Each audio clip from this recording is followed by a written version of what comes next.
On to game number 3, Oklahoma State versus TCU. And this game reminds me a lot of that Clemson NC State game that we had a few weeks ago, which I said both those teams stink and it is a battle of frauds. Now, I don't think Oklahoma State and TCU are as big of frauds as Clemson and NC State. However, neither of these teams at the end of the season are going to be the ones that are actually holding up the Big 12 championship trophy. Instead, this is just a sneak peek and a way of properly dividing where these teams stand. What we've gotten with both these programs, TCU is third right now in scoring offense. Oklahoma State is fourth. We have two highly explosive offenses with two quarterbacks that are playing at a very, very high level. Spencer Sanders for Oklahoma State, Max Duggan is outperforming my expectations of him.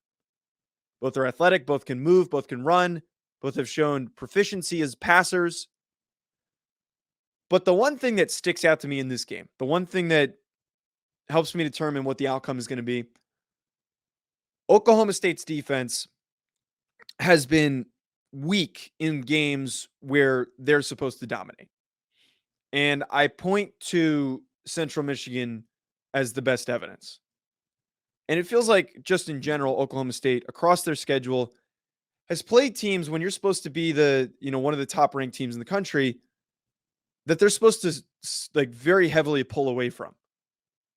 Yet they're not that heavily destroying Arizona State early on in the season. They're giving up 44 points to Central Michigan. I think that this ranking by Oklahoma State or for Oklahoma State is a bit unjustified. And as much as I like Sanders as a quarterback, I don't think their defense is up to snuff to match up against TCU's offense, which has been on an explosive tear lately.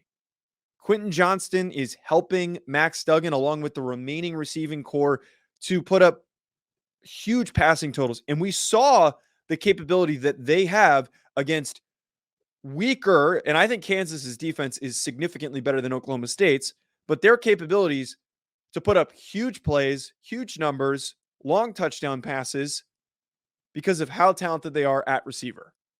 We've seen that capability. In this matchup, I am fully prepared, and I fully do believe that TCU is going to drop a fat scoring total at the end of this game. It is going to be a shootout.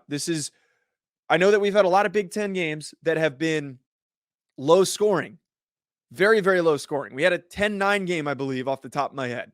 A lot of low scoring Big 12 games. But this one's going to be a shootout. Neither of these teams are really playing very good defense. They're giving up a lot of points.